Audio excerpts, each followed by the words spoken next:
대해서 계속해서 말씀을 증거하고 있어요. 본다라는 그 히브리 원어는 하자인데, 이 하자라는 뜻은 감지한다, 이상을 본다라는 뜻이죠. 그리고 헬라어는 홀라우인데, 이 홀라우라는 뜻은 직시한다, 눈으로 바로 본다는 것이죠. 그러나 저희들이 직접적으로 볼 수는 없지만은 지난주 말씀에 믿음으로 볼 수가 있다, 믿음으로 볼 수가 있다. 그래서 첫 번째로는 자신을 봐야 되고, 두 번째로는 은혜에 대해서 봐야 되고, 세 번째로는 구원도 봐야 되고, 지난주에는 천국에 대해서 봐야 된다. 오늘 다섯 번째로는요, 하나님의 보좌를 볼 수가 있어야 돼요. 하나님의 영광의 보좌입니다. 참 그 하나님의 영광의 보좌를 보고 나면은, 저와 여러분들이 만약에 그것을 볼 수만 있다면은 이 세상 살아가면서도 생명이 두렵질 않아요. 아깝질 않습니다. 반드시 그 세계에 들어가야 된다는 것을 가르쳐주고 있죠. 욥은 참 그 고난 가운데서 70세부터 100세까지 고난을 당했잖아요. 30년 동안. 그런데 이 30년 고난을 당하면서 자신의 삶을 늘 생각을 했어요. 무슨 삶을 생각했냐? 참 가장 하나님을 경외하고 그리고 많은 선한 일을 했던 욥이 무엇 때문에 우리 하나님께로부터 이렇게 징벌을 당하느냐? 30년 동안에 그 고생을 하느냐? 그래서 늘 생각이, 내가 만약에 하나님을 뵐 수만 있다면은 그 보좌에 가서 내가 하나님 앞에 그것을 여쭙고, 때로는 내 자신에 대해서 변명 좀 하고 싶단 말이야. 그렇게 말을 하는 내용이 욥기서 23장 3절에서 4절 말씀에 기록하고 있어요. 욥기 23장 3절에서 4절 말씀 제가 이렇게 읽어드릴게요. 내가 어찌하면 하나님 발견할 곳을 앓고 그리하면 그 보좌에 나가서 그 앞에서 호소하며 변백할 말을 입에 채우리라. 이것은 무슨 뜻이냐? 알 수 없는 그 고난. 물론 욥기서 42장 있는 중에서 41장에 가서야 깨닫는 것이죠. 왜요? 그동안에는 정말 하나님을 들었던 말로 믿게 되고, 그리고 그 하나님을 경외한다고 그랬지만 실제로 뭡니까? 보지 못하고 있잖아요.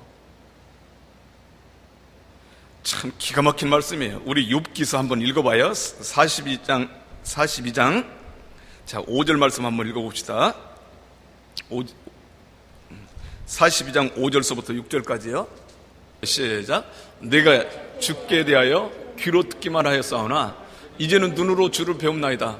그러므로 내가 스스로 거두어드리고 티끌과 재 가운데서 회개하나이다. 자 보세요. 욥이 회개한다는 소리가 딱 이곳에 한 군데 나와요.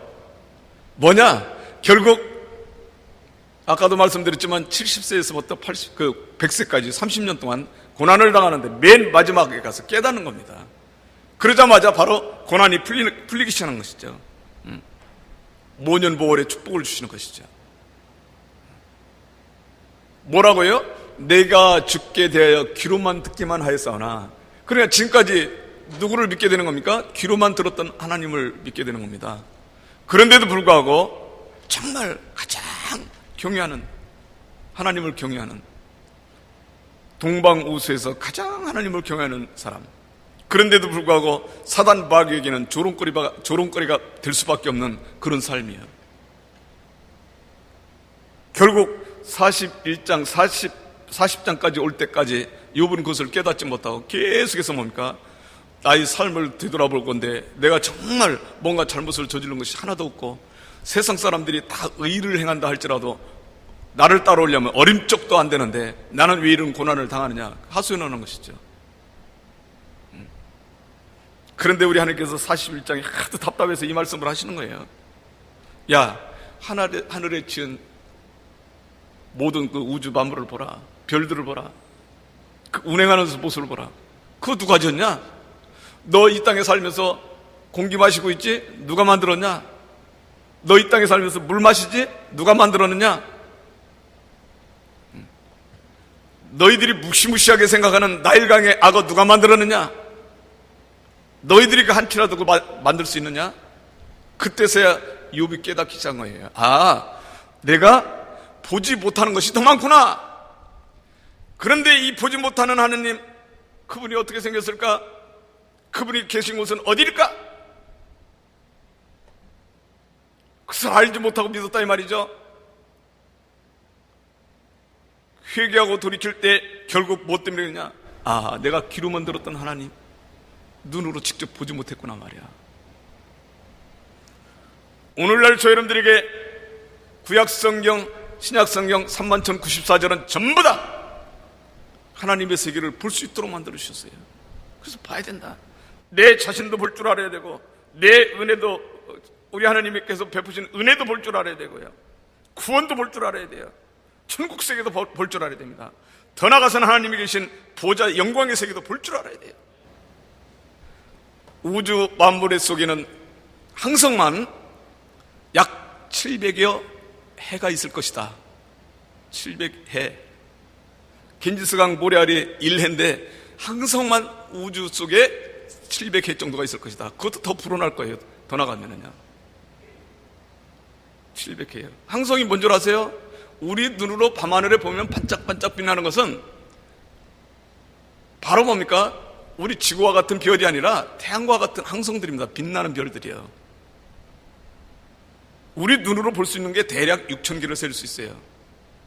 그런데 그게 700회? 조만 가지고도 헤매기 시작하는데 경가면은 뭡니까? 이거 아리송에 해 들어가면요, 그건 세지도 못해요. 그런데 시편 147편 4절 말씀에는 우리 하나님께서는 그 이름을 다 알고 계신다. 뭐까지? 그 수요까지 다 세고 계신다. 자, 시편 147편 4절이에요. 우리 하나님이 할 일 없이 저 말씀을 기록해 놓고 있겠습니까? 자, 그가 읽어봐요. 시작. 그가 별들의 수요를 세시고 그것들을 다 이름대로 부르시는도다. 할렐루야. 사랑하는 성도 여러분들이요, 내가 보지 못하는 것들이 더 많습니다. 그러나 세상 어떤 만물보다도 우리 하나님께서는 우리를 창조하실 때 당신의 형상과 모양대로 창조를 하셨어요. 창세기 1장 3절서부터 빛과 어둠을 나누시면서 마지막 가축까지, 짐승까지 창조를 하실 때는 하나님의 말씀으로 창조했습니다. 그런데 인류는 남녀를 창조를 할 때 하나님의 형상과 모양이다. 이것은 무슨 뜻입니까? 사상이 같고 이념이 같고 뜻이 같다는 거예요. 이미지 같은 거예요. 그래서 모든 만물을 창조하신 다음에 우리 하나님께서는 인류에게 정복하고 다스리라고 주셨습니다. 그게 창세기 1장 28절 말씀 나오지 않습니까? 보지 못하고 어떻게 다스리겠습니까? 봐야죠. 정복하고 다스리라는 뜻은 무슨 뜻입니까? 모르고 어떻게 다스립니까? 하나님의 형상과 모양을 찾으면은 영안이 열리고 그래서 세상을 다스릴 수가 있는 것이죠. 언젠가는 저와 여러분들이 그렇게 변화가 돼서 온전한 하나님의 자녀, 하나님의 아들들이 다 되시기를 주 이름으로 축원합니다. 자, 보세요. 하나님의 영광의 보좌를 보고자 이번 애를 쓴 거예요. 애를 쓴 거예요. 그런데 시편 기자는 이것을 어디를 통해서 찾았느냐? 시편 11편 4절 말씀에, 시편 11편 4절 말씀에 여호와께서 그 성전에 계시니 여호와의 보좌는 하늘에 있으며 그분이 인생을 통촉하시고 그 안목이 저희를 감찰하신다. 성전에서 우리 하나님의 세상을 발견하고 결국 보좌, 하늘에 있는 보좌를 알게 된다는 것을 가르쳐주고 있어요. 시편 63편 1절에서 2절 말씀에는, 시편 63편 1절에서 2절 말씀에는 내가 주의 권능과 영광을 보려 하여 이와 같이 성소에서 주를 바라보나이다. 주의 세계를 바라보니까 그때부터 영안이 열리기 시작하는 겁니다. 그것을 우리는 믿음이라고 하는데 믿음으로 그 세계를 볼 때 다 보이게 돼 있어요. 자, 보세요. 우리는 여러 선지자를 통해서 천국 세계를 볼 뿐만 아니라 하나님의 영광의 보좌를 보여준 사람들이 많이 있습니다. 물론 뭡니까? 대선지자인 이사야 선지자를 제일 필두로 보여주죠. 이사야서 6장 1절에서 3절. 자, 보세요. 우시야 왕이 죽던 해에 내가 본즉 주께서 높이 들린 보좌에 앉으셨는데, 보좌가 보이지 않습니까? 그의 옷자락은 성전에 가득하고 하였고 스랍들이 입으시고 섰는데 각기 6날개가 있어 그 둘로는 자기 얼굴을 가렸고 그 둘로는 자기의 발을 가렸고 그 둘로는 날며 이 모습을 보고 있죠. 하나님의 영광의 보좌를 보고 있습니다. 그러나서 기록한 것이 이사야서 66장 1절인데 이사야 66장 1절 여호와께서 이같이 말씀하시되 하늘은 나의 보좌여 땅은 나의 발등상이다. 발을 딛고 있는 곳이라는 것이죠. 그러니까 어떻게 생각하면 우리 하나님은 하늘의 보좌에 앉으신 발이 어디에 닿고 있습니까? 우리가 살고 있는 땅덩어리에 닿고 있다는 것이죠. 그런 뜻이 아니라 바로 발등상은 곧 믿음의 형제 자매들인 우리 성도들이죠. 우리 하나님의 발등상이 되어드릴 때 결국 그 보좌의 세계를 보게 되는 것이죠. 잘 들으세요. 예수님께서는 일찍이 유대인과 또 서기관들, 바리새인들, 율법사들에게 그리고 제자들에게 그 세계를 가르쳐주면서 마지막에 생뚱맞게 요한복음 14장 41절 말씀에 이렇게 기록하고 있어요. 요한복음 12장 41절 이사야가 이렇게 말한 것은 주의 영광을 보고 주를 가르쳐 말한 것입니다. 여러분들이 36절서부터 쭉 한번 읽어보세요. 그거와 동떨어져 있는 말씀입니다. 그 구절이에요. 전혀 맞지 않는 구절이에요. 이사야가 이렇게 말한 것은 주의 영광을 보고 주를 가리켜 말한 것이니라. 이게 무슨 뜻이냐? 바로 이사야 선지자는 이미 예수님이 하나님 우편에 보좌의 우편에 앉으시는 영광의 자리에 들어가시는 것을 본 것이죠. 어떻게 믿겠습니까, 여러분들? 이사야 선지자와 예수님과의 거리는 그렇게 멀잖아요. 참 놀라운 역사예요. 자 보세요. 요한계시록을 기록한 예수님의 사랑하는 제자 사도 요한에게 우리 하나님께서는 그 보좌에서 사도 요한을 불렀습니다. 야, 이리 올라와. 앞으로 내가 일어날 일들에 대해서, 앞으로 계시될 일에 대해서, 앞으로 일어날 장래 일에 대해서 너에게 보여줄게, 계시해줄게. 리벌레이션을 열어서 보여준다는 뜻이죠. 요한계시록 4장 1절에서 2절 말씀에 2일 후에 내가 보니 하늘에 열린 문이 있는데 내가 들은 바 처음에 내게 말하던 나팔 소리 같은 금성이 가로되 이리 올라오라. 이후에 마땅히 될 일을 내게 보이리라 하시더라. 내가 곧 성령에 감동하였더니 보라 하늘의 보좌를 베풀었고 그 보좌 위에 앉으신 이가 있는데. 해답이 나오죠. 하나님 보좌가 있는데 성령에 감동되어서 보니까 그 보좌가 보이더라. 참 놀라운 역사예요. 요한계시록 5장 6절에도 내가 또 보니 보좌와 내 생물과 장로들 사이에 어린 양이 있었는데 일찍 죽임을 당한 자 같더라. 7뿔 7눈이 있으니 이 눈은 온 땅에 보내심을 입은 하나님의 7영이라. 7이라는 뜻은 뭡니까? 완전하다는 뜻이죠. 하나님 우편에 계신 우리 주님의 눈은 7영이에요. 7영. 7영이니까 7영은 못 볼 수가 없죠. 7눈이 다 볼 수가 있다는 것이죠.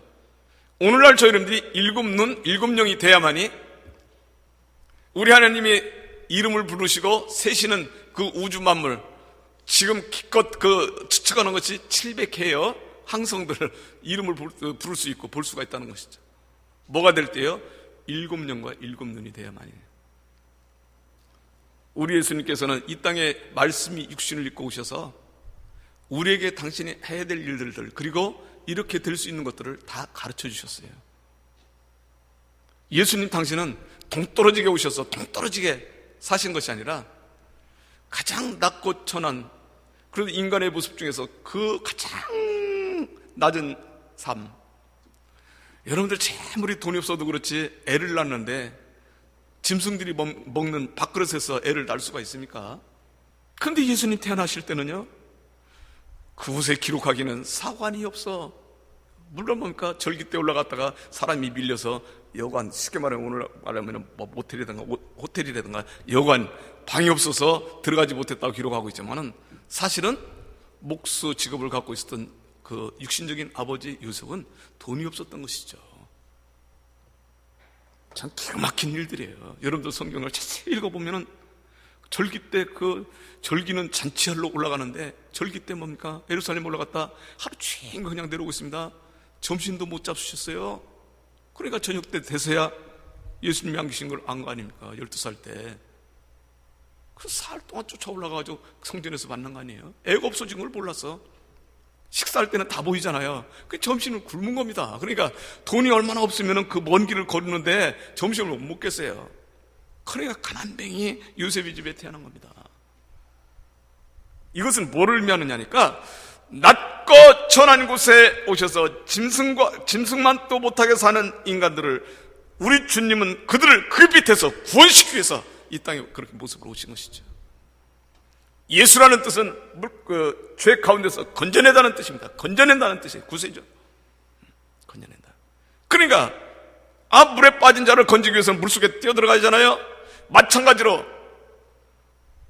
최하의 삶을 사는, 인간답게 살지 못하는 최하의 그룹에 있는 그 인류를 구원하기 위해서는 그 밑으로 들어가셔야죠. 그렇게 오신 분이에요. 뭐가요? 말씀이 육신을 입고 이 땅에 오신 분입니다. 그런데도 불구하고 그분은 뭐예요? 일곱 눈과 일곱 영이 계신 분. 우리 머리카락을 다스리시고 우리 안고 일었음을 다 아시는 분.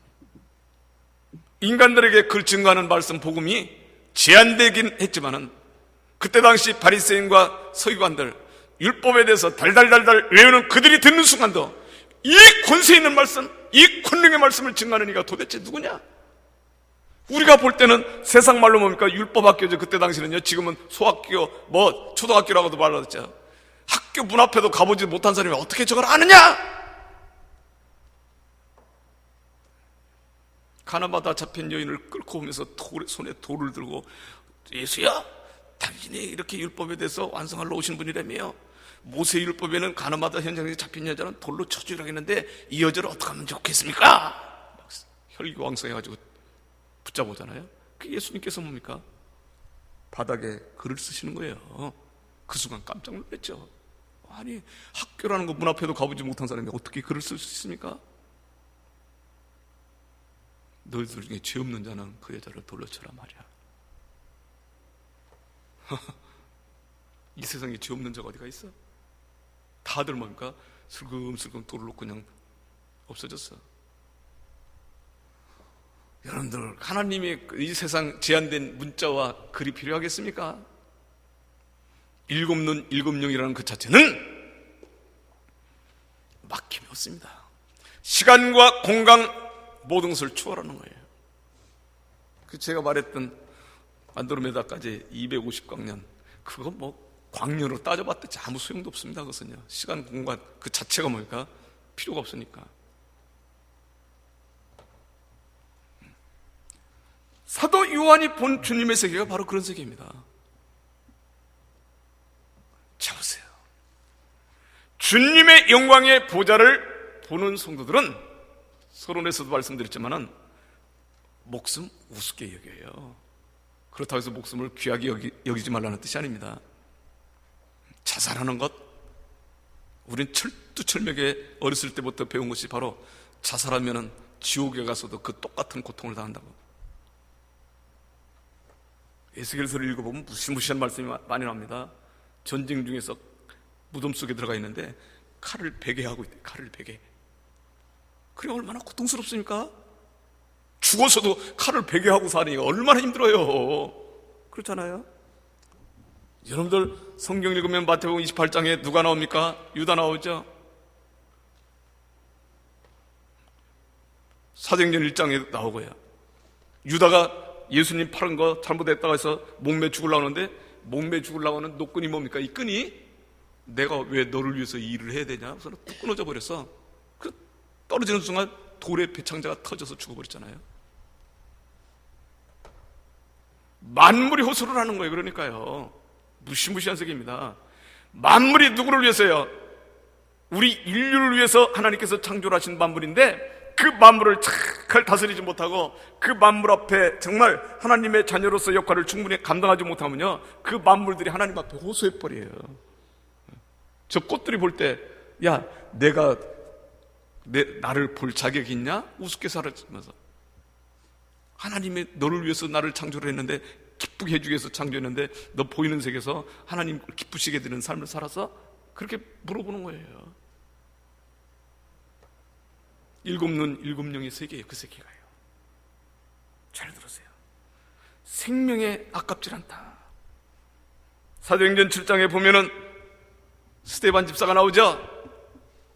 스데반 집사가 예수 믿는다는 것 때문에 유대인들한테 잡혀가서 돌탕으로 지금 맞아 죽고 있습니다.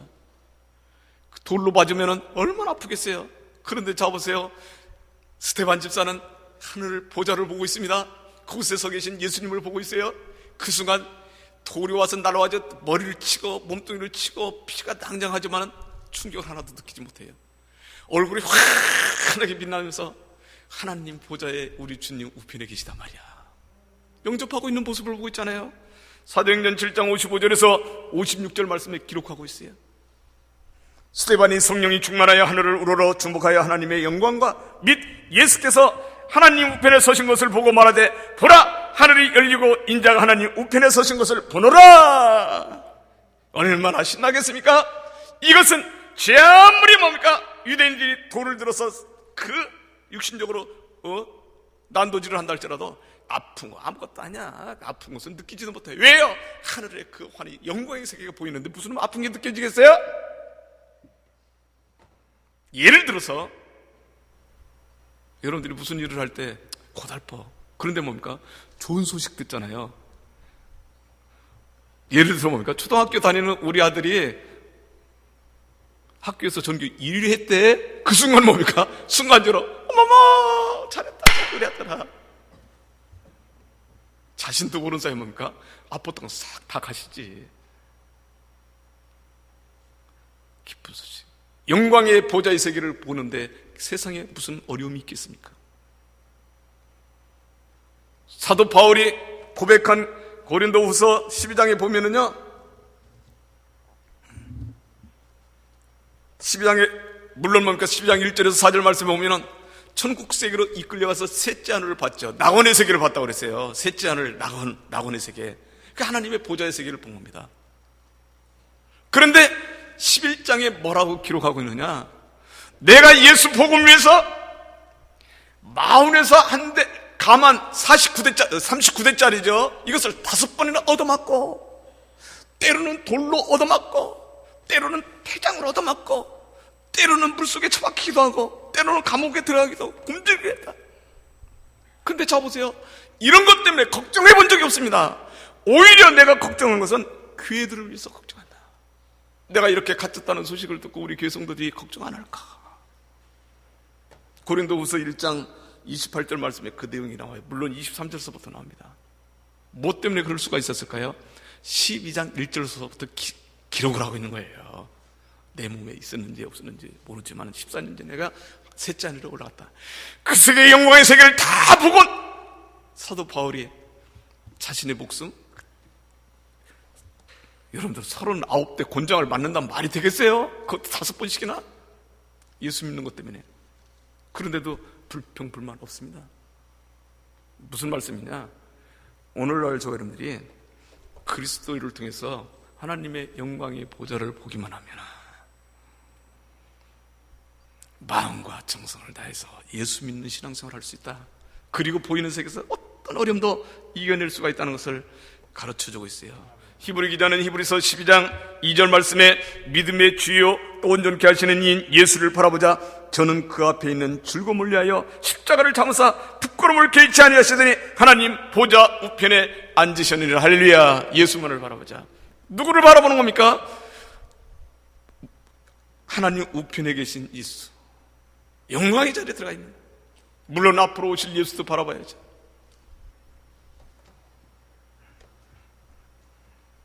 잘 들으세요. 오늘 저 여러분들이 그 예수를 바라보는 것은 뭐 때문에 그러냐? 예수 그리스도로 말미암아 영광의 보좌에 들어간다 이 말이죠. 저와 여러분들이 언젠가는. 마태복음 19장 28절 예수께서 이르시되, 한번 읽어봅시다. 시작. 예수께서 이르시되 내가 진실로 너에게 이르노니 세상이 새롭게 되어 인자가 자기 영광의 보좌에 앉을 때 나를 따르는 너희도 12 보좌에 앉아 이스라엘 12지파를 심판하리라. 할렐루야. 자 보세요. 물론 그 당시 현장에 있던 12 제자에게 하신 말씀도 되죠.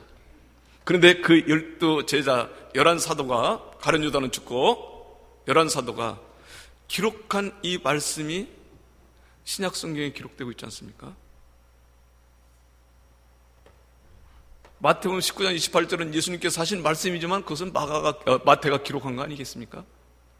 그러면 마태가 기록했던 그 당시 현장에서는 바로 뭡니까? 너희라고 누구에게 말씀하겠습니까?